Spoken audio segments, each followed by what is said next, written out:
Tudo que é novo é bom, tudo que é bom é da hora e tudo que é da hora está na TV União. Alcance, visualização, repercussão. O sinal via satélite da TV União atinge um raio de mais de 30 milhões de pessoas em 7 estados: Ceará, Maranhão, Rio Grande do Norte, Acre, Mato Grosso, Distrito Federal e São Paulo. E aqui, mais uma vez, estamos nós com uma programação jovem de cara e de coração, jornalismo independente e crítico de mãos dadas com o cidadão.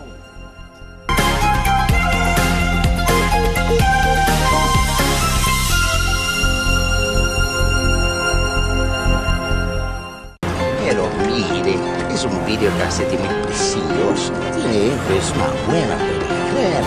Además que es buena. No necesite la garantía soy yo. Sí, y de Balacobaco. O Barreto por causa de dinheiro, não. Eu casei com o Barreto porque ele me completa, assim, né? Os filhos dele não entendem a pureza do nosso amor. Né, Tigrão? Quando eu vi o Amadeu, nossa, pensei, esse é o homem que eu quero passar o resto da minha vida. Né, fofo? Olá, sejam muito bem-vindos ao Da Hora desta quinta-feira. Estou aqui hoje com Érica Prado, Júnior Diniz e Norton Lima. Olá, bom dia a todos. Você viu como ele é? Ele é minimalista. É, né? Sim. Pois é. Satisfação, hoje estou bem acompanhado aqui. Eu não sei nem como é que vai ser, porque são 3 cabeças pensantes, eu estou aqui só para poder fazer parte. Que é isso, rapaz? Claro que você também é a cabeça. É, e naquele dia eu estava aqui só ouvindo, vocês não tá só ouvindo, eu estou ouvindo e aprendendo. O dia de hoje qual é? Hoje é dia de quê, nesse Érica? dia 17 de novembro, né, quinta-feira, comemora-se o Dia da Criatividade e o Dia Nacional do Combate à Tuberculose. A data tem o objetivo de alertar a população para a prevenção e o tratamento da doença, que é a 4ª maior causadora de mortes infecciosas no país. E também o Dia Internacional do Estudante, o Dia Mundial da Filosofia, celebra-se também o Dia Mundial da Prematuridade, Dia Mundial de Combate ao Câncer de Próstata e o Dia Mundial do Não Fumante. Norton? O dia da Combate à tuberculose? criatividade, né? Ele é uma coisa interessante que tem a ver com essa coisa da política, né? Na França, em 1968, eles fizeram uma série de uma rebelião lá, com umas barricadas de maio de 1968, né?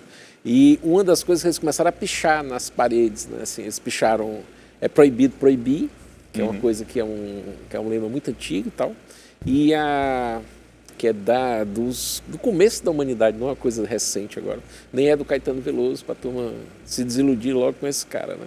E uma das coisas que eles colocaram lá era o seguinte: uma coisa que está faltando na nossa transição, né? Assim, a imaginação no poder, né?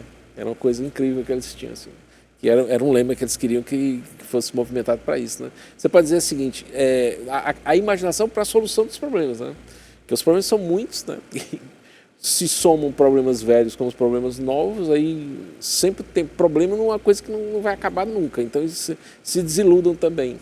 É verdade. Eu queria é importante, ela falou aqui que a questão do câncer de próstata é uma coisa que a gente tem que destacar bastante, né? Existe hoje ainda uma falsa ilusão, fantasia de que o homem não deve fazer sua prevenção, tem muito machismo, Tabu muito grande, tabu né? grande, muito grande isso aí.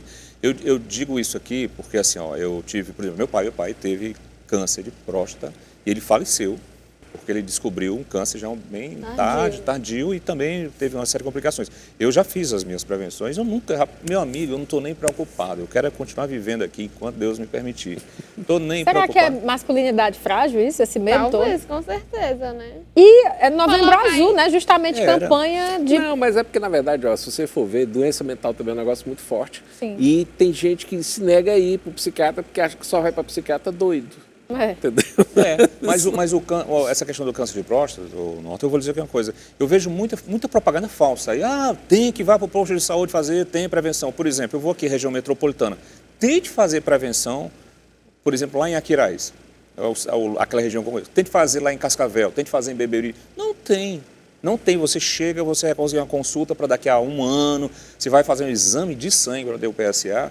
o resultado sai com 1 ano. Às vezes eu conheço pessoas que fizeram. 1 ano? É muito tempo, gente. Quando a Exame pessoa- de sangue. Um exame de sangue. O cara faz um exame de sangue quando vai receber, já está na outra campanha.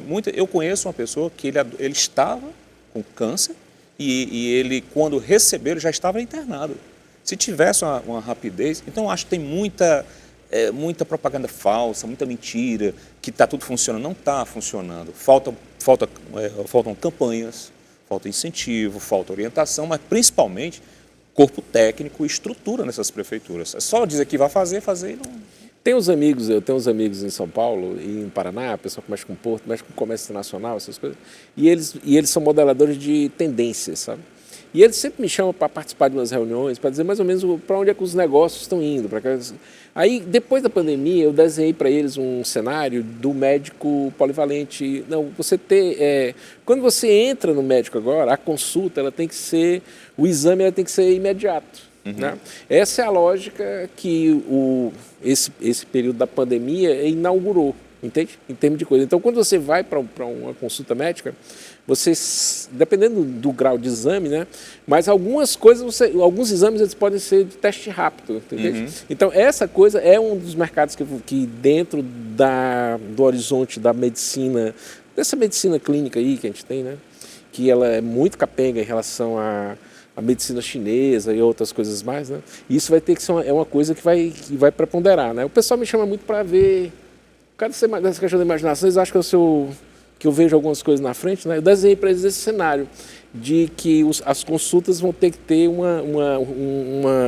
a consulta tem que ser imediata. Você vai ter que entrar lá e saber pelo menos o que é que você está sentindo. Não é essa coisa de você, eu estou com uma dor aqui, eu não sei o que é. O cara, você vai fazer um exame, aí volta para lá, né? Essa que é a emergência e isso é que pode se dizer que onde o dinheiro público deveria ser gasto e onde deveria ter uma fonte de financiamento de pesquisa em termos de ciência e tecnologia e tal, de desenvolver essas novas fronteiras, né? O mundo está indo para essa questão. A gente vai ter que passar por uma série de... Eu sempre falei para ele que essa coisa de você medir a temperatura das pessoas entrando em shopping, isso é uma coisa que é positiva. Você saber qual é o seu...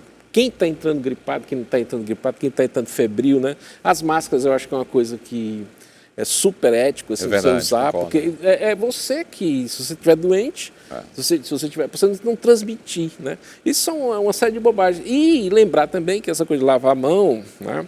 Isso é uma campanha antiga da OMS, com mais de 10 anos eles já tinham isso aí lá. Eles estavam mostrando que se você lavar as mãos, né? Se você higienizar as mãos, é uma coisa que vai evitar uma transmissão de uma quantidade enorme de doenças, né? Então tem muita coisa que chegou para ficar. E outras coisas mais que tem que ser, né?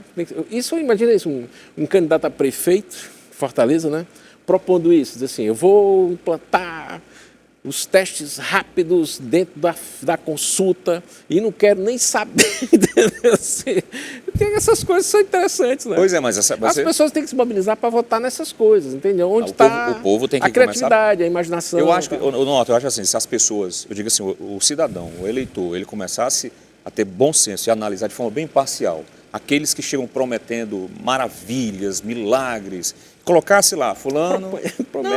Mas eu acho que nós, da imprensa, tem que ter esse papel. Eu acho que eu vi um prefeito dizendo, eu estou chegando à metade da minha gestão, já completei 70%. Pô, mentira, desgraçado, o cara não fez 20% do que prometeu, entendeu? Mas, aí sobra aquela ideia, por exemplo, da saúde, as UPAs. As UPAs foram criadas, não, vamos solucionar tudo. As UPAs, você chega... Viraram hospitais. Viraram hospitais, cara, entendeu? É um absurdo, né? É só pra fazer clínica, né? Ela até funcionava, eu ia bastante à UPA, mas hoje... A proposta da UPA era ser um atendimento mais eficaz, mais rápido? Era essa a proposta? A proposta era uma coisa mais imediata. Você chegava e já era atendido. Você tem que parar de acreditar. É tanto que tem, assim que você chega, tem lá o painel das pulseirinhas que você recebe. E o tempo médio que cada uma... A pulseirinha que você demoraria mais tempo é a verde. Espera de 60 minutos máximo.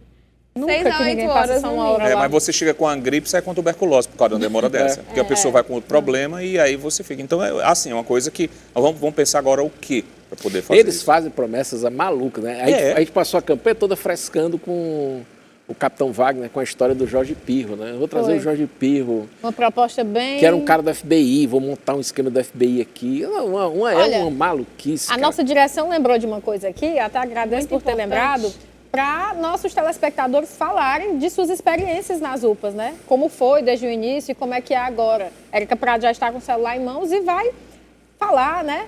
Dar um Esperando abraço o para contato vocês, falar de das vocês. participações de cada um de vocês. Agora tem uma coisa também que é o seguinte, ó, a própria OMS, ela combateu bastante essa questão hospitalocêntrica, e medicamentosa, né? Era como se a saúde só fosse resolvida a partir com essa visão hospitalocêntrica e medicamentos, né? Só que remédio e hospital nunca foram sinônimos de saúde. Alimentação, sim. Né? Quando a medicina começou na Grécia, essa coisa toda, né? Era basicamente uma dietética. Eram os alimentos que salvavam. Quer dizer, tinha até uma frase que eles usavam que dizia assim, o homem é o que come. Né? Então, é aquela história, como é que você não quer ter saúde tomando refrigerante? Né? Fumando. Por quê? Pois Por não que é, as né? pessoas não refrigerante? É porque tem umas coisas que são viciantes. Como é que você quer ter saúde fumando Não, cigarro? mas vício é uma coisa Ei, que você consegue. Agora eu vou contar uma É coisinha difícil. engraçada, que deve ser típico de todo mundo que faz alguma coisinha errada. A minha mãe é fumante, né? Tem o vício. E aí tudo ela fala, ai, mas isso aqui faz mal para a saúde, mas não faça isso aqui que isso faz mal. Aí eu, se o cigarro faz bem, me conte-me mais sobre isso. Mas essa geração aí que você está falando, a nossa, que é, não sei na minha, porque na minha geração, qualquer dorzinha, vamos tomar um chazinho, resolvia. Hoje não, tome um comprimido. Eu amo chá, eu também, adoro, evito gosto de chá. tomar. Pois é. Mas remédios. tudo na vida tem seu momento. Tudo passa. Você sabia que tudo passa? Nada é eterno. A juventude passa, a saúde Sobretudo passa. o poder. Sobretudo o poder. O poder. Principalmente. Tem um doidinho aí que tá se achando muito poderoso, né?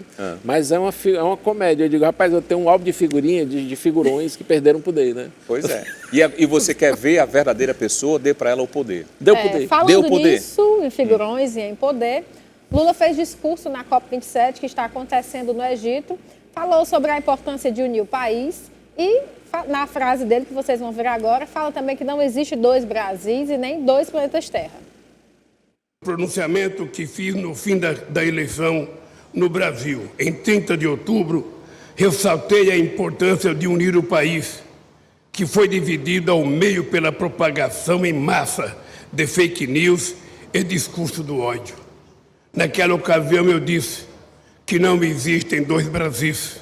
Agora, quero dizer que não existe dois planetas Terra. Somos uma única espécie chamada humanidade.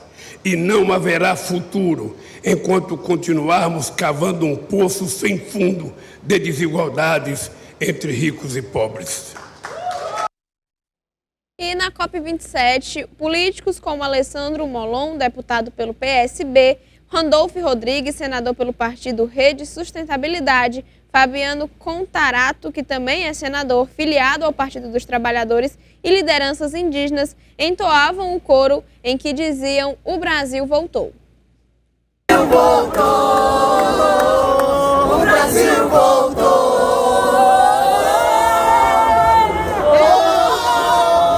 O Brasil voltou. O Brasil voltou.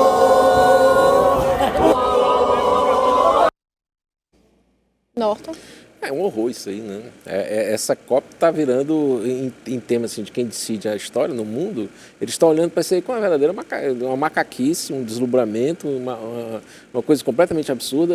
Aliás, eles não estão nem no Egito, né? Eles estão em Paris, que é uma continuação daquela marmota lá de Paris. Aí o Macron, que estava mais obcecado pelos bíceps de um cinegrafista russo, entendeu? Acho que a gente tem aí as A história do Macron. Vê que esses nossos líderes mundiais, o mundo nunca teve tão imprestável. Eu acho que tirando o Putin, o Xi Jinping, esse cara da Índia, que eu esqueci sempre o nome dele de falar, é um negócio meio complicado. Mas esses caras, sim, São verdadeiros. esses caras são foda. Eles são incríveis, eles são figuras assim que você pode dizer, pô, mas não tem juízo, né? E eles estiveram tudo no Ceará. O Putin esteve aqui correndo na beira-mar, né? O Fortaleza tem umas coisas que são incríveis, né? Quando, Norton? E em 2000, acho que uma COP dessa aí, de 2014. Ah, foi recente. Foi. E ninguém sabia quem era o Xi Jinping, a força dele, a importância dele, a imponência do cara, né? Que é um negócio fantástico. E tem muita desinformação, tá, pessoal? Tem muita coisa que está acontecendo assim que eu não estou entendendo. Por exemplo, essa turma todinha é o Bloco Ocidental. Essa festinha aí é do Bloco Ocidental. A turma, o pessoal mesmo pesado, eles não se metem. Eles entraram com muita conversa, porque eles estavam com muito medo do desenvolvimento econômico, do crescimento econômico da China, que estava crescendo a taxas assim, muito acima do milagre que a gente já teve no Brasil, tá? Eles crescendo bastante. E tem, inclusive, uma porrada de notícias circulando contra a China. Eles não entenderam que a China e a Rússia, né, e os Estados Unidos também, eles não são países imperialistas. O imperialismo todo, a esquerda, precisa entender, ela está na Europa. E é com quem o Lula está andando de mão dada agora, entende? É verdade. Esses idiotas como Macron, esses pusilâmines, como esses caras tudinho que são da Inglaterra, que são ridículos, entende? Esses nazistas alemães, né, que eles nunca deixaram de ser nazistas, é uma raça... Aí vem um idiota até da Argentina falar... O ex-presidente da Argentina dizer que a Alemanha ia ganhar a Copa porque alemão é uma raça superior. Superior aonde, rapaz? Eles nunca foram absolutamente nada. É um povo que foi fundado por um traíra, né? Um traíra, que é o Armínio, até o herói deles é um traíra, um vagabundo. Entende? Aí eles vão falar o quê? Ele não tem nem capacidade de falar nada nosso, né? Mas nós temos uma pureza incrível, muito parecida com o do Império Inca, né? Nós somos incas, né? Você foi profundo. Mas ninguém fala. Se a gente começar na infância, as crianças, assim, tipo o nosso amigo Biel aqui, começar a entender que ele nasceu no Império Inca, aí ele vai ter outra visão, outro raciocínio, né? Infelizmente...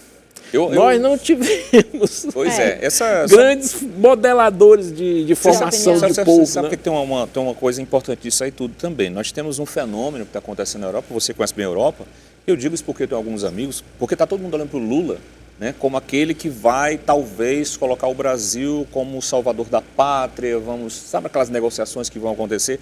Mas tem um fenômeno na Europa acontecendo agora, muito grande, da possibilidade, inclusive, dessa questão econômica, que lá está uma coisa seríssima. Na Europa está com uma coisa seríssima. Eu tenho colegas, por exemplo, no Canadá, que eles estão saindo do Canadá por questões econômicas. Tem um colega... eu tenho amigo lá também. Pois é, eu tenho um colega que vive na Alemanha, ele me falando isso, cara, tá impraticável você abastecer um carro na Alemanha. Caro, o combustível está caro. Onde é que você se viu? Antigamente a gente falava, não, a gasolina na Europa é baratinho. E o frio agora? O frio vai arrochar os caras lá. Aí, o que está acontecendo? Tem um monte de brasileiros que todo mundo corria para Portugal, né? Vai para Portugal. Eu conheço um monte de gente, vamos para Portugal trabalhar. Tem um monte de brasileiros agora em Portugal que estão querendo voltar para o Brasil e não tem dinheiro. Porque o negócio lá está horrível, na situação horrível. Então, esse povo todo que está lá, em algum momento volta para o Brasil. E a economia do mundo está olhando para o Brasil para tentar ressuscitar o que vai acontecer lá, que já vem um impacto grande aí. O meu amigo Luizinho Girão está lá em Portugal agora. E eu costumo dizer para ele, Luizinho, pelo amor de Deus, venha, volte logo. Você não vai aguentar, não.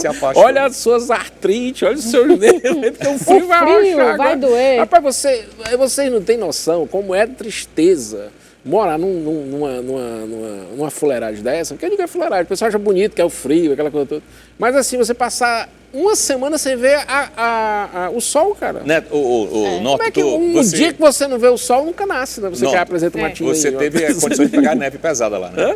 Pegou neve pesada lá, você pegou, né? Todo mundo pega, né? Coisa de um metro. Pronto, mas aí dizem que quando você chega, quem nunca viu neve, né? Eu praticamente nunca vi. Também não. Mas vou ver ainda, se Deus quiser. Mas quando você chega... Quando você chega, primeiro dia de neve... É só abrir o congelador. Não, mas eu tô falando assim, você chega no primeiro dia e assim, vixe, que coisa linda, neve do branco, coisa maravilhosa, adoro isso aqui. Aí no segundo dia, mas que coisa maravilhosa, bacana e tal. Sol? Aí no terceiro dia, neve de novo, legal. Aí no quarto, neve de novo. Aí no quinto dia, não aguento mais neve. Essa sensação. Mas quem está lá na Europa, que convive com isso, faz parte da rotina dele. A gente aqui com calor. Agora aqui no Ceará, nós estamos com esse calor que parece assim um caldeirão. Agradeçam. Eu gosto de frescar com meus amigos lá do sul, né? Quando eles pegam uma massa polar assim pesada, né? Aí a temperatura derruba assim, porque tem muito... O Brasil é um país que tem muita umidade relativa do ar, né? Que isso derruba a sensação térmica de maneira exagerada, assim, entende? Você tem... Os termômetros estão marcando mas a sensação térmica é muito abaixo. São Paulo tem muito isso aí. São Paulo já está quente, eu digo, mas sul assim mesmo. Mas pra gente que é nordestino até assim, porque eu fui uma vez para São Paulo, cheguei no dia, acho que era 31 graus. Ela em Campinas, Quando foi no outro dia, amanheceu com 12. A gente estava lá tudo, aí o cara, um negócio que todo se tremendo, aí foi de noite. Imagine lá, né? Enquanto tudo isso acontece, enquanto o frio chega, o calor chega, o Lula está lá na COP27, Geraldo Alckmin deu uma entrevista coletiva ontem falando que já entregou a PEC da transição ao Senado e à Câmara. Vamos ver. A pecanha. Entregamos uma proposta para que o Legislativo Federal, Câmara e Senado possam analisá-las. Em resumo, o que ela faz? Ela retira do teto o Bolsa Família. O Bolsa Família, os R$600 e os R$150 por criança com menos de 6 anos de idade. É o cuidado com o social, combater a fome e erradicar a pobreza e atender as crianças. Mãe, às vezes, com 3 crianças é o mesmo valor, R$600, do que se fosse só um adulto. Então, nós estamos retirando do teto o Bolsa Família e as crianças até 6 anos de idade. A segunda questão é investimento, meio ambiente e educação. É o chuchu, né? Esse cara, meu Deus do céu. Agora, como é que o Brasil começa com essa exclamação? O que eles estão abrindo dentro do orçamento já é mais do que o orçamento destinado ao Ministério da Saúde, cara. O cara vai começar o ano aí com um orçamento além, né? Assim, tipo, é um cheque em branco que estão dando. Eu acho isso uma temeridade absurda. Só que é o seguinte, não adianta mais. Assim, todo mundo fica dizendo, ó, o Lula viajou, né? Foi de carona com o jatinho lá. Com o jatinho do cara. Aí o pessoal ficou perguntando, mas por quê? O que é que ele foi? O que é que ele foi fazer e tal? Aí todo mundo sabe, né? Que a gente tem essa lei para que os planos de saúde cumpram a questão do crédito, do rol, né? Da ANS, o que está no rol, eles têm além do rol, eles têm que dar cobertura. E esse cara vai lá, a turma põe numa pressão absurda para combater essa que virou lei, foi uma coisa sancionada o relator foi o Romário, nosso camisa 11, né? Tá perto da Copa do Mundo, e ele marcou esse golaço, né? Aí ele efetivou, né, ele enfrentou o lobby dos planos de saúde e venceu. Tá? Aí eles colocaram lá a Lei 14.454/22.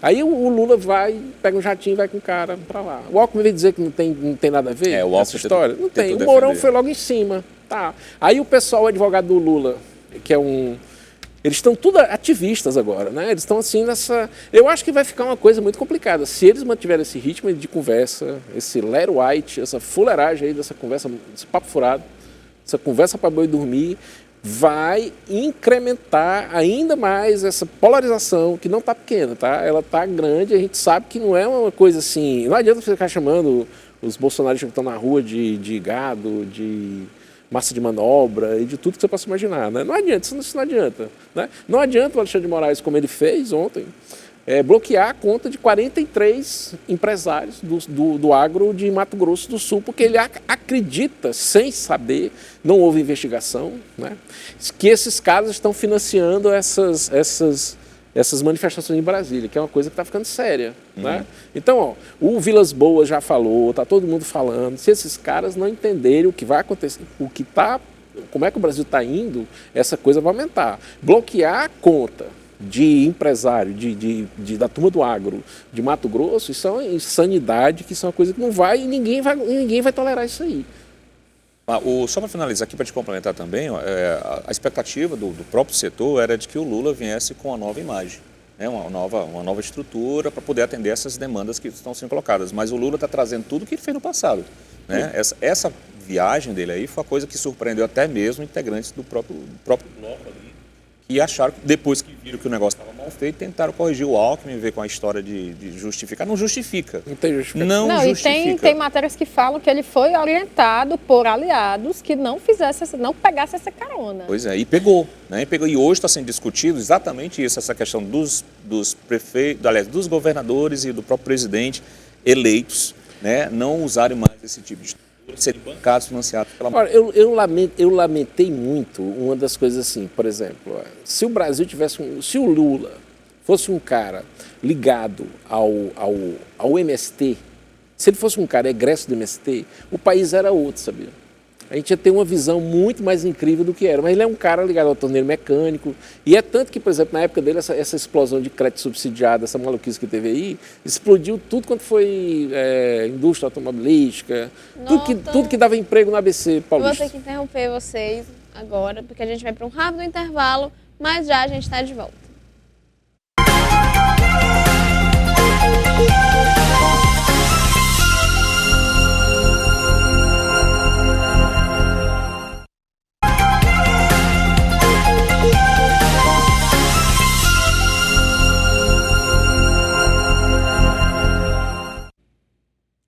Estamos de volta com o programa da hora desta quinta-feira e agora a gente vai falar de orçamento secreto. Porque enquanto a equipe de transição do novo governo prepara o terreno para os próximos 4 anos, o Centrão trabalha para manter os seus esquemas. O orçamento secreto já liberou mais de 50 bilhões para deputados e senadores gastarem como quiserem, sem transparência ou fiscalização. Há quem nomeie esse orçamento como um mecanismo de corrupção legalizada, onde o governo compra o apoio no Congresso oferecendo um cheque em branco do orçamento federal. Por meio desse mecanismo, não sabemos qual senador ou deputado destinou as verbas, nem para onde destinou, porque não há registro. Os resultados são casos escandalosos de desvio de verba, como a compra de tratores 250% acima do preço de mercado em uma cidade de 40 mil habitantes que realizou mais de 540 mil extrações de dentes em um ano. 30.172 pessoas querem o fim do orçamento secreto. A meta é colher 100 mil assinaturas. Será, se arrancasse todos os dentes de cada morador dessa cidade, ainda dava esse número, será? Vamos fazer essas contas depois, agora não. Mas depois a gente faz. Traz o resultado dessas contas. É a cidade Banguela. O país não vai conviver com isso, cara. Olha o que o pessoal está falando aí. Bom, deixa eu... Vamos esperar o desenrolar da esteira. Eu acho, eu costumo eu tenho dito muito isso, que está precisando de uma verdadeira faxina nessa política. O Brasil precisa de nomes novos, precisa de uma impressão diferente, de pessoas diferentes. A gente está cansado. Eu estava vendo aqui, hoje, conversando com um colega em Brasília, os gastos nessa campanha política, agora que nós passamos, os deputados federais, que eles gastaram. Nós temos um deputado aqui que gastou quase 2 milhões de reais para se eleger. Como é que um cidadão... Isso oficialmente. Oficialmente, documentado ali. Mas como é que um cidadão, por exemplo, uma pessoa que está lá numa comunidade, que tem condições de vai competir com um cara que já está no poder, que gasta quase 2 milhões de reais? É por isso que a gente encontra a situação como essa daqui. Então, enquanto não tiver uma asepsia, enquanto não tiver aí uma faxina grande, entendeu? Para tirar essas coisas, nós vamos ter que conviver com essa situação. É feio, é vergonhoso e, ao mesmo tempo, tirar a esperança de um Brasil diferente. Meu amigo, olha, daqui a pouquinho, um dia desse eu tinha 18 anos, eu estava comentando, falando de política. Hoje, daqui a pouquinho, eu vou completar meus 20. Olha, fale a verdade. Mas não mudou nada, né? É igual as músicas que a gente tinha naquelas bandas antigamente, com o Legião Urbana, que se expressava muito, né? Que país é esse? O Cazuza, com as suas letras e tudo, e tantos outros. O Brasil não muda. Enquanto não tiver mas eu particularmente acredito que nesse primeiro turno, né, o país já mudou. Né? Esses candidatos que foram para o segundo turno, eles estão muito abaixo da nossa expectativa, né, vamos dizer assim, por isso que teve essa confusão toda. Nós somos 215 milhões de pessoas, né? 156 milhões de eleitores, e nós temos um presidente que foi eleito apenas com 60 milhões de votos. Quer dizer, uma crise de representatividade é uma coisa muito forte, muito correta. Um cara que tem 30 mil votos e vira um deputado, ele não tem representatividade de absolutamente nada, tu entende? Aí você tem toda uma questão, já teve gente dando pito pesado nos ministros, o próprio Temer, em Nova York, falou, olha, vocês vejam aqui, falou para os ministros do STF, o poder é do povo, tá? Quem representa é o povo, vocês prestem atenção nisso, porque é aquela coisa que a gente fala, poder o povo dá, poder o povo tira, só o povo é o poder. Então eles têm que aprender isso, né? E as pessoas que são povo têm que se ver, têm que se enxergar enquanto povo. O que é esse conceito que é abstrato, que muita gente acredita que é assim, ninguém quer falar porque acha que o povo é tudo pobre. Não é isso, né? O Brasil nunca foi um país pobre, né? A gente tem que tomar posse disso. E só para complementar também seu raciocínio, também, com relação a essa nova formação que nós estamos começando a ver a partir de agora, porque terminamos uma campanha para presidente com nomes que estão desgastados e que dificilmente retornam no próximo pleito, né? E nós temos aí, por exemplo, o Lula, que eu acredito que ele não vai deixar o poder tão cedo, se ele continuar. Ou então vai tentar colocar alguém ali no seu lugar, um sucessor. Mas quem é que a gente tem hoje no Brasil que possa, por exemplo, no próximo nosso disputa para presidente, concorrer à altura deles, né? Tem que ser construído isso aí, novos nomes, como lá do Rio Grande do Sul. E para construir em tão pouco tempo é difícil. Com tão pouco tempo, né? E nós temos esse cenário aqui no Ceará, com essa quebra que aconteceu agora, né? Que foi outro negócio que ninguém esperava. Sim. Nós temos isso aqui, nós temos um efeito também com as prefeituras do interior do estado. Muitas prefeituras estão numa situação bastante complicada, tem prefeitos aí que eu acho que eles não conseguem mais dar continuidade àquela coisa da família, né? O meu filho vai ser o prefeito, minha mulher vai ser a prefeita um dia, ou vai ser deputado. Mudou isso também, e eu acho que o povo tem tido essa conscientização. Mas a gente tem que analisar com calma. Eu acho que vou voltar àquela mesma tecla. Conscientização, a população tem que observar quem são esses nomes, os resultados de tudo isso, e a bandidagem que continua mentindo, prometendo coisas que nunca vão conseguir fazer. Olha, falando em eleições, o ministro da Casa Civil, Ciro Nogueira, fala que acredita no processo eleitoral brasileiro, mas que não acredita que as urnas são invioláveis. Eu mesmo confio nas urnas brasileiras, confio no sistema eleitoral. Agora, eu acho que ele não é inviolável para sempre. Nós temos que, a cada dia, aprimorar o nosso sistema eleitoral, coisa feita até pela própria justiça eleitoral, que ao longo do tempo tem aprimorado. Certo? Eu vou dar um exemplo claro, essa discussão se o Exército deve ou não interferir. O Exército foi convidado para opinar, para participar do processo. Então, e a discussão é se as medidas que o Exército está apresentando, se ela vem contribuir ou não. Se não contribuir, tem que ser descartado. Ninguém tem a obrigação de aceitar as sugestões do Exército por ser o Exército. Então, essa é a verdadeira discussão, se aquilo deve ser implementado para aprimorar ou não o sistema. Então, eu acho que nós temos hoje uma democracia muito sólida, um exemplo para o mundo, um sistema eleitoral que, como disse o nosso eterno presidente Toffoli, que é capaz de entregar os resultados das urnas em apenas um dia. Isso tem que ser enaltecido. Alexandre de Moraes determinou o bloqueio de contas bancárias de 42 empresas e empresários de Mato Grosso que seguiram em um comboio de caminhões de Sorriso, a 420 quilômetros de Cuiabá para Brasília, para participar de atos pacíficos em Brasília. Enquanto ainda tem gente que não entendeu que é necessário parar o país, fazer greve geral e literalmente não deixar mais nada funcionando nesse país, os poucos que ainda entenderam só se fodem, né? Eu estou aqui no exílio e agora esses empresários terão as contas bloqueadas. Moraes precisa ser preso imediatamente.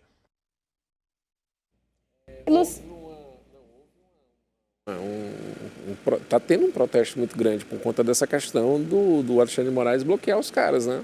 Sim. Como é que você pega a turma do agro e suspende as contas do cara? Não pode fazer isso, né? Isso é uma coisa absurda. Agora, é aquela coisa que eu falei já. Em agosto de 2021, né? O Ciro Nogueira acompanhou o STF nessa votação, nesse lobby, para manter esse sistema eleitoral que a gente está aí, esse sistema RDV de votação. Então, os bolsonaristas têm que lembrar disso, né? Que é uma coisa que o Mourão falou. O Mourão disse, olha, o período para chorar era antes, né? Agora não adianta mais. Ele falou, quando soltaram o Lula, mas o Mourão não lembrou que soltaram o Lula no meio da pandemia, que era proibido fazer essas aglomerações, essa coisa toda aí. Esses protestos estavam proibidos, né? E soltaram o Lula no meio dessa história aí. E nesse movimento das urnas eletrônicas também, o Ciro Nogueira, que a gente poderia ter aprovado isso no Congresso, e ele tinha voto para isso, né? Ele votou a favor do STF, né, para manutenção dessas urnas sem o voto impresso. Norton, ainda falando sobre essas coisas do Superior Tribunal Federal, esses bloqueios, o empresário Luciano Hang fala que foi surpreendido com uma notícia em que dizia que deputados do PSOL solicitaram ao Superior Tribunal Federal a inclusão de seu nome no inquérito que investiga a existência de milícias digitais antidemocráticas. Veja. A história se repete. Mais uma vez fui surpreendido com uma notícia do site UOL de que deputados do PSOL pediram ao STF a minha inclusão no inquérito que investiga a existência de milícias digitais antidemocráticas. Usaram como base uma matéria de um site esquerdista, Agência Pública, dizendo que eu participei e financiei as recentes manifestações. Uma mentira. Tanto que estou movendo uma ação contra este site, de tão descabida que a notícia é. O relatório da PRF, que eles se baseiam, não cita o meu nome e nem da minha empresa em nenhum movimento. Esse ano, perdi minhas redes sociais também por causa de uma matéria falsa que me relacionava a mensagens de um grupo de WhatsApp no qual eu nunca falei sobre golpe. Mesmo eu desmentindo a matéria, mostrando áudios do jornalista que a escreveu, dizendo que eu nada tinha a ver com aquilo, meu sigilo bancário foi quebrado, meu celular apreendido e fui censurado nas redes sociais. Nada foi encontrado, porque nada foi feito. Mais uma vez, essa perseguição é infundada, mas me pergunto, qual o objetivo disso tudo? Não basta terem me censurado, agora querem me prender? Que país estamos vivendo, hein, pessoal? Um abraço! Eu não faria essa pergunta e mandaria um abraço, tá? É uma coisa que é realmente preocupante, não é uma coisa... O que ele está falando, todo mundo tem que começar a se preocupar. Aqui no Ceará, todos os bolsonaristas aí, né? Empresários, bolsonaristas, etc. e tal, tem que começar a se preocupar. Eles estão mesmo fazendo uma espécie de caça às bruxas, né? A Gleice Hoffmann já mandou até o Edir Macedo para o inferno. O cara chegou querendo fazer as pazes e tal. Não quero que conversa com você não, vai para o inferno, entendeu? Assim, tipo, isso não pode, né? Aí o Lula já falou também que vai botar para quebrar em cima do Moro e do Delantal, né? Dallagnol, né? Aí vai, e por aí está indo, eles estão indo nesse sentido de vamos caçar, vamos pegar. Quem pensou que o Lula não era uma coisa, mas o que é o Lula, meu Deus do céu? Entendeu? Né? Vamos aqui, é um cara brasileiro, né? Inteligente, um gênio da raça, ninguém pode negar essas coisas, mas também ele não é Deus, nesse sentido, né? Bolsonaro também tem enormes qualidades, assim, ninguém pode negar. O Ciro Gomes também tem enormes qualidades, todos esses caras têm para poder ser candidato, se viabilizar e tal, falar. Então, eu acho que precisava ter algum movimento assim para serenizar, né? Pacificação acho meio até impossível com essa ordem de vamos para a guerra, né? Eles estão indo querendo ir para a guerra, né? Norton, a gente não pode esquecer que havia lá no fundo ali, daquele grupo do PT aquela coisa do um dia o troco volta. O cara foi preso, eles engoliram tudo aquilo. Eles têm hoje a máquina, eles têm hoje o poder. É lógico que lá dentro daquele grupo tem aqueles mais conservadores que vão dizer, olha, vamos deixar, vamos se aquietar. Mas tem aqueles, não, agora vamos comer aqui direitinho. Essas figuras que apareceram aí na época do Bolsonaro, como o próprio cidadão aí, que não vou citar aqui o nome dele, eles tiveram uma exposição muito grande, né, como reflexo do Bolsonaro. E são eles a vitrine dessa vingança agora, que eles têm a vingança. Júnior, entendeu? desculpa te interromper agora, o papo tá bom, mas... Pois não, menina sem óculos. Menina sem óculos. Ela é a menina com óculos, eu sou a menina sem óculos. Nós somos 3 óculos e um só. Vamos agora para um rápido intervalo. Já a gente volta falando sobre esse tema e outros assuntos.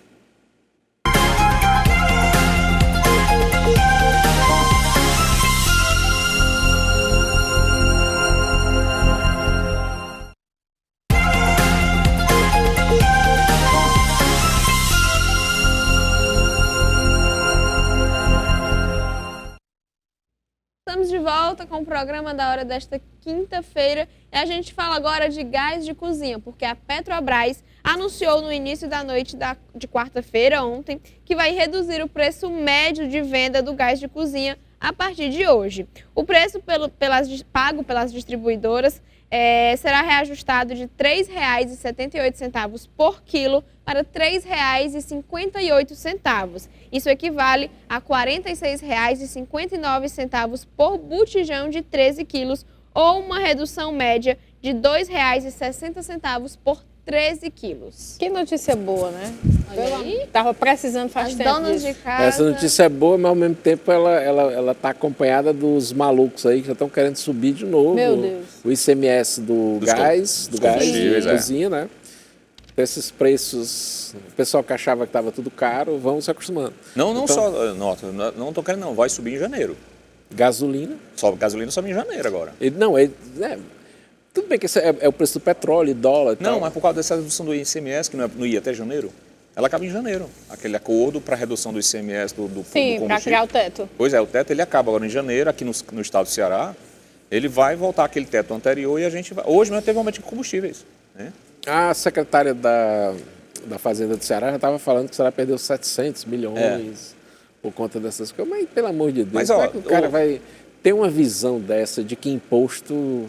Se eu tiro o imposto, esse dinheiro vai para a economia, ele circula e você alarga toda a base fiscal. Mas isso aí é uma coisa que... A gente vive num país de divisão. Hoje, por exemplo, hoje aqui em Fortaleza, a gasolina tem postos hoje vendendo gasolina a R$ 5,39. Hoje, 5,39.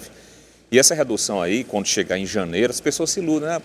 Janeiro já estava previsto que ia voltar ao teto. Então vai ter em janeiro essa volta do teto, mais o reajuste da Petrobras, mais não sei o que, a gasolina vai novamente subir. Você quer eu vou daqui fazer um desabafo de uma realidade. As pessoas ficam induzindo aos outros a usarem, por exemplo, deixa de usar o gás de cozinha, vai usar o cooktop, aquele fogão elétrico. Aí você compra o cooktop e vai morar ali, por exemplo, na região metropolitana, vai lá para o Eusébio, lá para Aquiraz. A Aquiraz está com 5 dias sem energia. Parte do Aquiraz. Para que serve um cooktop lá? Com o aumento que vai vir da energia. Então, nós vivemos num país que a gente vai ter que voltar para o carvão, vai ter que voltar para cozinhar com lenha. É essa situação. Agora aqui ainda está bom, no Acre ainda é pior. Você tem, assim, cidades inteiras que estão o tempo todo lá.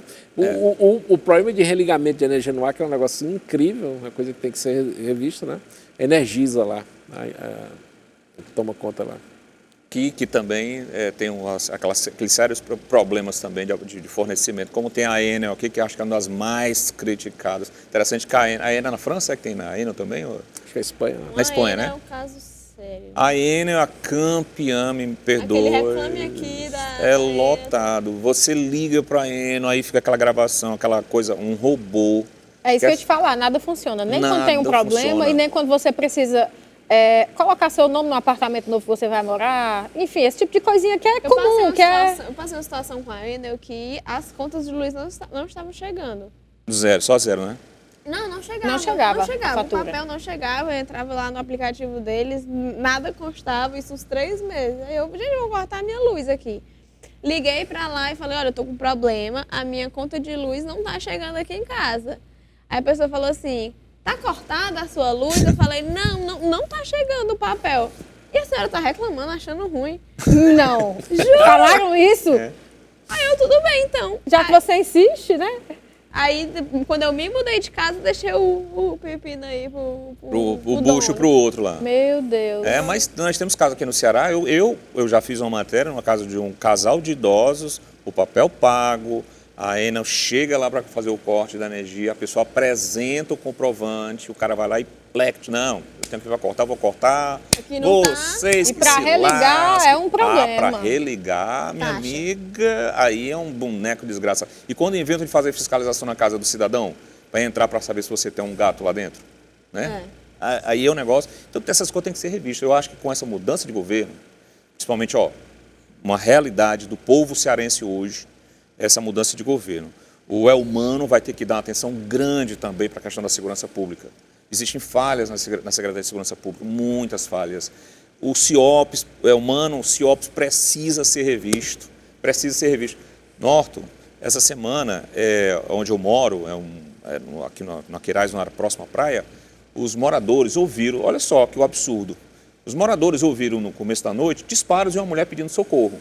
Só que as pessoas ficaram com receio de ligar para o CIOPS, porque querem se expor. E todo mundo ouviu, quando de manhã, lá em casa, é igual a casa do padre, lá em casa é a casa do padre, é a casa do delegado, todo mundo foi lá, só tinha uma mulher gritando. Então vamos ligar para a polícia só para a gente avisar, de repente houve um sequestro, né?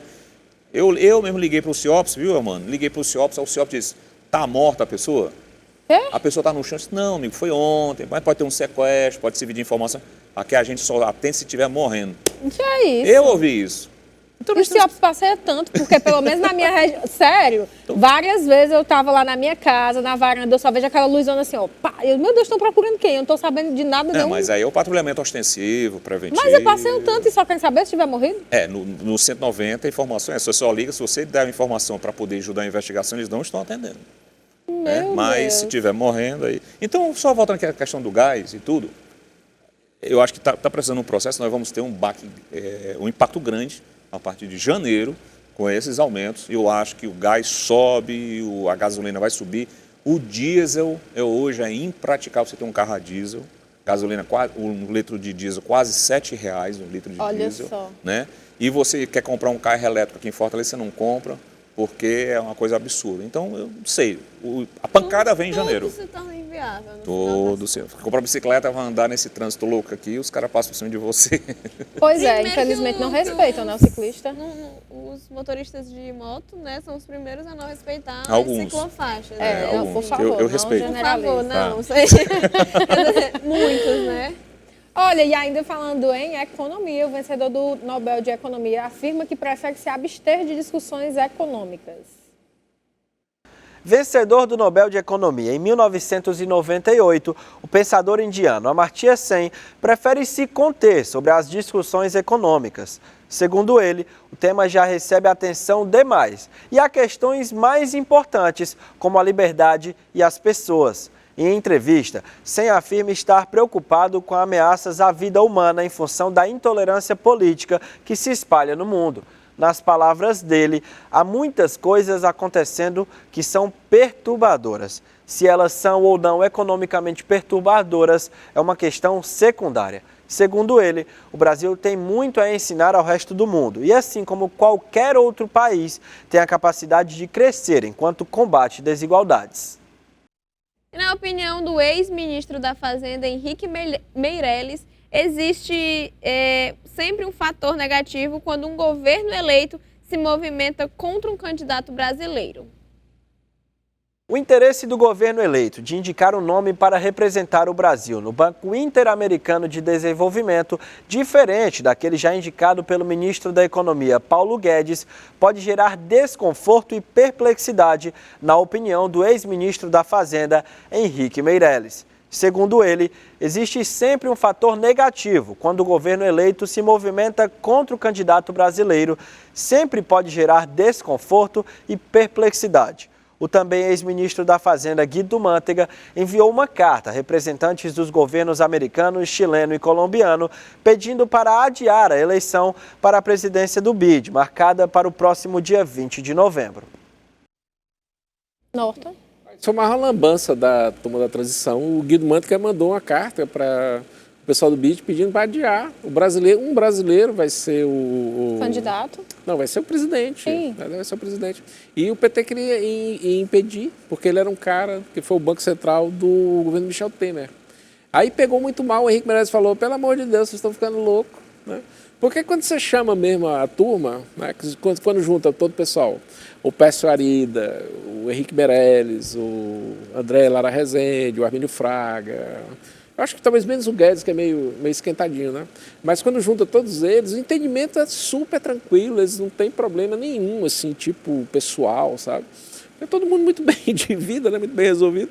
Eles conversam, dialogam super tranquilamente. Agora, quando envolve alguém que é dogmático, né? Que tem uma visão maluca da vida, etc. e tal, e eles não conseguem entender que a vida sempre cobra conta. E, por conta dessa história, pegou muito mal. O governo já começa ruim nos principais bancos, né? De financiamento público. Que Olha, o Júnior falou agora há pouco, nós estávamos falando aqui sobre a lei que cria o teto para o ICMS, quem também falou disso foi o senador eleito pelo Piauí do PT, Wellington Dias. Vamos ver. O senador eleito Wellington Dias, do PT, afirmou na última segunda-feira, durante uma entrevista, que será preciso consertar a lei que fixou o teto do ICMS sobre os combustíveis em 17%.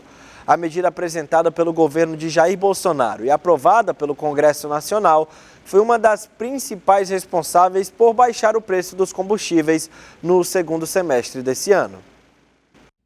Guido Manteiga,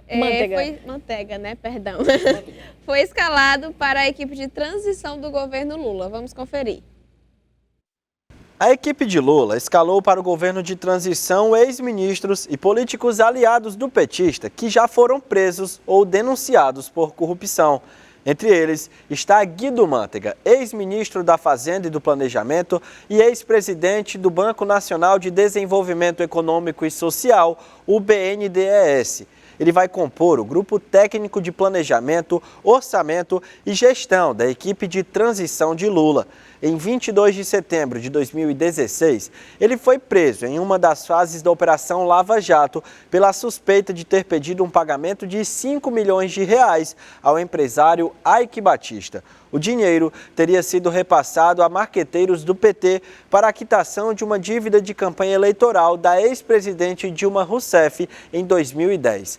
Manteiga acabou solto no mesmo dia, mas em 2018 ele virou réu na operação por corrupção e lavagem de dinheiro pela suposta edição de medidas provisórias para beneficiar empresas do grupo Odebrecht. De acordo com a denúncia, a Odebrecht teria disponibilizado 50 milhões de reais à Manteiga para que as MPs fossem assinadas. A investigação ainda não foi finalizada. O ex-ministro também foi acusado de crimes na Operação Zelotes. O ex-ministro do governo Dilma Rousseff, Guido Manteiga, afirmou que não será ministro do governo Lula. Disse ainda que nem se ele quisesse poderia ser. Por que, Norton? Porque ele está todo enrolado, né? Não era nem para estar dando palpite, cara. Tá entendendo? O Manteiga... agora teve uma coisa interessante, ó. O Furlan, que é um gênio, ele fez um grande plano para isso aí. E o Manteiga, quando foi ministro da administração, no primeiro governo do Lula, em 2013, ele fez um plano excepcional. Aí puxaram o Manteiga para funções que realmente ele não tinha, que ele não dominava, né? Que essa questão de política econômica você não tem como resolver. Ou você está com os empresários ativados e movimentados, e nenhum deles com bens bloqueados, viu, seu Alexandre de Moraes? Não podemos fazer isso, porque isso sim é um atentado contra a democracia, porque é um atentado contra a livre iniciativa, com tudo que você possa imaginar. Júnior? Isso não é insuportável, isso aí. Tá? O interessante é que o brasileiro tem memória curta mesmo, né? A gente às vezes observa essas novelas que passaram no passado e aí fica lembrando. Aí quando você, quem é o Manteiga? Vamos lembrar do Manteiga, daquela época e tal. Essas figuras voltam novamente. Incrível como eles estão ressurgindo das cinzas agora nesse exato momento para compor esse cenário. É isso que eu acho que essas questões desgastam a credibilidade, tiram a credibilidade, desgastam a política. A imagem, né, também. A imagem, entendeu? A imagem. Mas eu sei que o Brasil, Norton, ele parece que ele é enraizado com esse tipo de gente mesmo, assim, sabe? Essas mesmas figuras que incrivelmente conseguem driblar a justiça, superar todas essas condições e voltam ao cenário novamente político, entendeu? Mas a gente já sabe os vícios e tudo mais. Eu sempre tenho uma ideia de falar o seguinte, ó, era bom falar, de colocar, antes de você prosseguir, Olha, Senão ela vai de novo. A Lourdes de Momento Melo Lourdes volta Melo aqui 2, hoje. né? Momento Lourdes Melo. Você quer me calar? Quer me calar, né? Sempre, Mas né? é assim, é sempre bom lembrar que o Brasil não tem nada a ver com isso. Sim. O pessoal tem mania de dizer assim, só no Brasil, só escolhemos o Brasil, mas não vamos parar com essa história, porque no Brasil o Brasil não quer isso, a nossa República não quer isso. As pessoas que formam, que fundam a República, não querem isso. Agora, as pessoas que também estão em casa, tem que aprender a votar, né? Tem que parar de votar nessa turma aí desmantelada, né? E voltar a votar nos nossos gênios, né? Porque os gênios, simplesmente, se você lança um gênio para candidato, o cara não acaba não tendo voto, porque a turma não vai votar no cara. Esse cara que tem as soluções, esse cara que tem as coisas todas. E vamos trazer de volta os gênios do centro do poder, né? Pelo menos para a mesa de decisões, porque o problema hoje, cara, se você pega aí uma mesa de transição, qualquer uma dessas assim, que você vai ver lá, de picareta, de babão, Babão sabe? tem um Tem um monte. abestado aqui no estado do Ceará, que é um cara assim, tipo, leu Augusto Cury, aí fica repetindo e as pessoas ficam achando que o cara é um sábio, mas não é, só um sabão, tu entende? É um idiota. Se você dizer assim, resolva esse problema aqui, 2 mais 2 é quanto? Né? O cara não vai saber somar, tu entende? Diz assim, e é desinformado, medíocres, babões, bajuladores. Esses caras que estão chegando ao poder são todos vítimas desse tipo de gente. E aí tem aquela que é uma das piores coisas, que é o pacto da mediocridade, né? Junta todos eles, né? E vamos tacar o pau. Não deixa ninguém que tem alguma ideia nova chegar perto. Chegar perto, para tomar o poder. No próximo bloco a gente continua essa discussão e mais outros assuntos, porque agora a gente vai para o intervalo rápido e já a gente está de volta.